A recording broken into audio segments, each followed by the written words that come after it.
kommentariyaga ko'p kelgan shikoyatlar bo'yicha savollarga javob beraman. Birinchisi, sinovit bilan bursitni davolasa bo'ladimi? Oldin sinovit bilan bursit o'zi nimaligini aniqlab olaylik. Sinovit bu sinovial membranani yallig'lanishi, bursit esa bu bursa, mushak va pay orasidagi, mushaklar orasidagi bursa qopchalari bor, shularni yallig'lanishi hisoblanadi.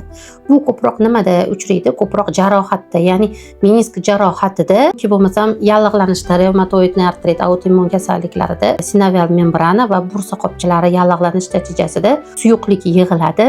Endi og'rish qanaqa bo'ladi? Shish bo'ladi. Keyin shish bor joyda qo'lingiz bilan ushlaganingizda qizish bo'ladi, biroz issiqlik bo'ladi, achishish bo'ladi, og'riq bo'ladi. Buni davosi bormi? Bor albatta. Birinchi bo'lib yallig'lanishga qarshi davolanishni boshlash kerak. Bu yerda ikkita yo'l bor. Birinchisi yallig'lanishga qarshi preparatlar.